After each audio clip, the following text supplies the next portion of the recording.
Team, what's up? This is Dr. Jeff Moore, currently serving as the CEO of ICE. As you've probably heard on some of the prior episodes, we are now sponsored by Jane app, and there's a good reason for that. We've been using Jane over at Onward now for quite some time, and a ton of people in the ICE tribe have been using Jane as well. And one thing is unanimous, this product is unbelievable. Not only the actual product itself, the software, the user experience, but the customer service, the friendly, supportive, and prompt customer service is simply unparalleled.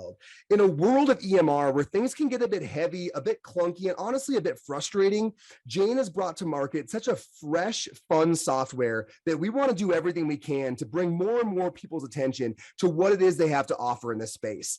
If you want to jump over, they make the transfer process very simple. You can go over to jane.app/physicaltherapy and check it out. And if you want to jump in, use our promo code. It's ICEPT1MO. That'll get you a 1-month grace period, so you can actually test drive this thing. I don't think you're going to be disappointed. Thanks, everybody. Enjoy this PT on Ice Daily Show.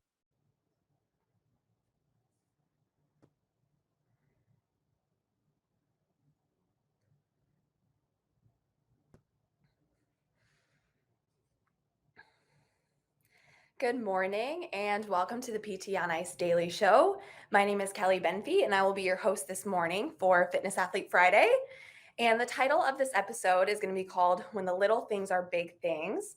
And I look forward to filling you in on what I mean by that in a second. But let me catch you up on what's going on our calendar for the Fitness Athlete Division, kicking off this new calendar year. So our first live course is going to be next weekend. Zach Long, the Barbell Physio, and I are going to be headed out to Las Vegas. That course is already sold out. So if you're registered, we look forward to seeing you next weekend for a great weekend. The next time you can catch us live on the road is going to be in February. So middle of February, February 19th, we're going to be in both Phoenix, Arizona with Mitch Babcock. And then again, Zach and I are going to be in Memphis, Tennessee. And then for a full list of the rest of our live course schedule, head over to ptonice.com for that. As far as our online courses go, the next Clinical Management of the Fitness Athlete Essential Foundations course is going to start on March 7th. And I heard a rumor that half the spots are already taken. And by rumor, I mean Alan told me, so it's completely accurate. But that course is always selling out. So if you're thinking about registering, head over to our website now to snag your spot. And if you've already taken the Essential Foundations course with us, the Advanced Concept course is only offered a few times a year. So that next cohort is starting February 7th, so pretty soon.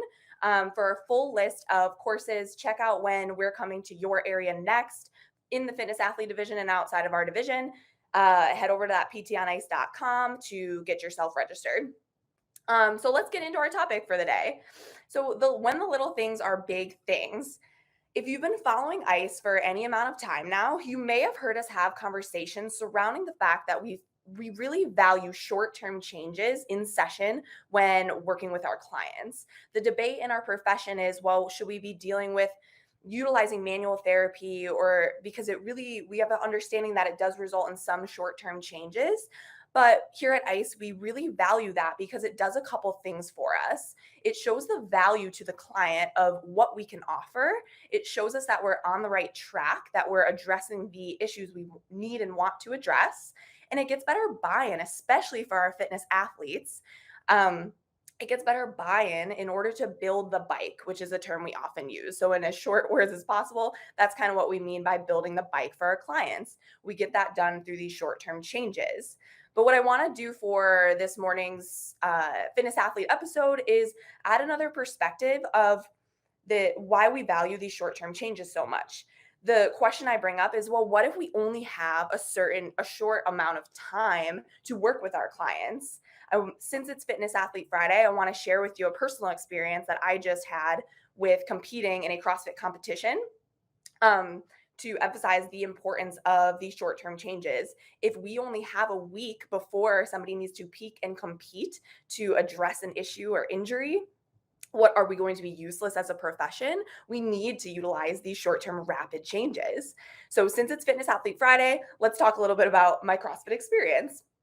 So, if you are aware, I competed in the Wadapalooza Fitness Festival last weekend now. It was a 3-day CrossFit competition, very intense, very fun, had an absolute blast. But I had a bit more drama than I normally would like leading up to the competition. So, rewind to 1 week before the competition, the programming that I had that was gearing us up for the competition had a build up to a 1 rep max snatch.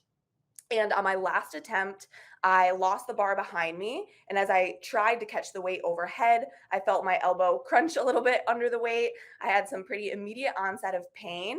And as an athlete, a bit of panic. As a physical therapist, I kind of knew that this wasn't great news in that moment. So immediately I reached out to one of my mentors, somebody I know and trust and really believe in order to develop the best plan possible. So I reached out to Zach Long. Thanks for hopping on a call with me so last minute. But we touched base. I filled him in on what was going on, and we developed the best possible plan for what we had in that moment. So knowing tissue healing and physiologic response to injury, I knew that the next day probably was going to be worse. When I woke up, it absolutely was worse. I was limited in both elbow flexion and extension. I had pain in both end ranges. I had swelling around the joint. And I will admit, I was very nervous that this was going to affect my ability to compete in this competition. That was very important to me. But I headed into the gym. I executed our plan of care. And what that did was gave me some short term improvements in decreased pain, increased range of motion in both elbow extension and flexion.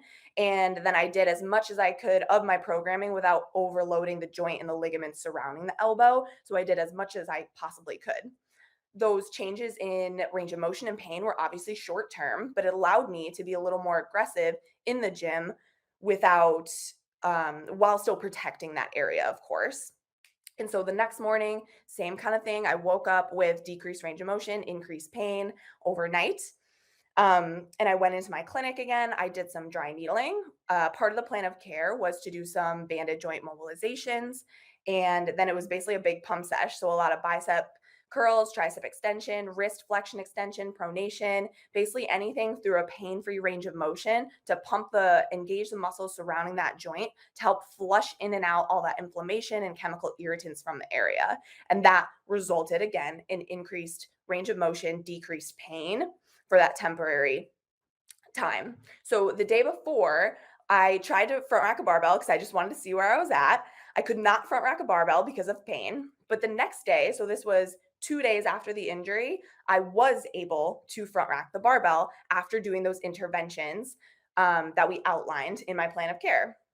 And so that was the first little thing that was a really big thing for me as the athlete to experience. That was the first time that I saw a little light at the end of the tunnel. Like, wow, if I can see these rapid changes, massive changes within 48 ish hours, give me another 5 days. This was on Sunday, and my first event was that Friday after. Give me another 5 days, and maybe I'm going to be able to send it. Let's go. So, over the rest of that week, I continued repeating that plan of care because it was effective, giving me that short term temporary relief and increased range of motion, and obviously compounding to improve overall. It wasn't perfect by any means, but on that Friday, I was able to walk out on the competition floor at the starting line, feel relatively confident. And fortunately, I was able to crush that event. That was my best event all weekend, and I was most nervous. The event was, just to fill you in, was heavy hang cleans, front squats, and shouldered overhead. So obviously requiring that elbow to be in a front rack position with some pretty heavy weight. Uh, just a little fun fact too, I finished the last barbell, put it down on the ground, hopped over the bar to hit the buzzer to finish, and rolled my ankle. So it kind of started that whole cascade of events over just at a different body area again. But that story will be for another podcast, I guess. But needless to say, it was a win, a big win that I was able to show up at that competition and compete and peak successfully without feeling like the elbow was too much of that limiting factor. So, why do I bring this story up? Hopefully, it was entertaining, but I bring this up because the little things along that week of stress and nervousness and disappointment in a way were really big in that moment. I would normally say being able to front rack a barbell is such a non-factor. I've never thought about it so much before because it was never an issue, but that was huge to be able to at least see that progress. So essentially, why we value these short-term changes so much to show our clients is, A, if we only have a short time frame to work with, then we only are going to get these short rapid if we don't get these short rapid changes, what are we going to be able to offer? The short-term changes allowed me to know that I was on the right track. It was something that I was able to do right before the events to at least have better range of motion and decrease pain leading into the event to compete. And so those were huge. So dialing in our manual therapy skills or our exercise interventions, whether it's joint mobilizations or just knowing how to flush chemicals in and out of that area in a non-irritating way, is really huge, especially for our athletes that are trying to peak and get ready for a competition coming up. Secondly, I have no doubt in my mind that these short term changes absolutely sped up my healing process to be able to still compete at a high level in 1 week. If I wasn't a physical therapist and I injured my elbow a week before a really important CrossFit competition, I probably would have just rested my elbow and kept it by my side, did a bunch of single arm things, and wondered what would happen on day of competition. But the cardio that I was doing, getting my heart rate up a ton, flushing all the inflammation throughout my entire system helped decrease pain and get better rapid recovery going on in that area. The pump sessions I was doing, bicep curls, tricep extension through pain-free range of motion, wasn't overloading the joints or ligaments surrounding it and was helping flush more blood in and out of that area to promote more rapid healing. So I have no doubt in my mind that if I wasn't being so proactive about my rehab, that I probably would have been stiffer, weaker, and still pretty painful on that Friday of competition. And then lastly, these short-term changes gave me hope.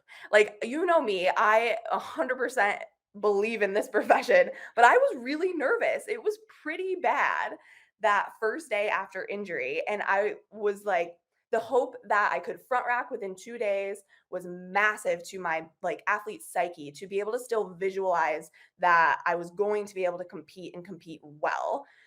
So just mentally staying in it was huge. If we're psychologically informed clinicians, we know that if the client or the patient believes that you as the therapist is going to be the person to help them, or that the interventions that they're doing is going to fix their issue in front of them, then they're much more likely to have a more positive response to our physical therapy interventions.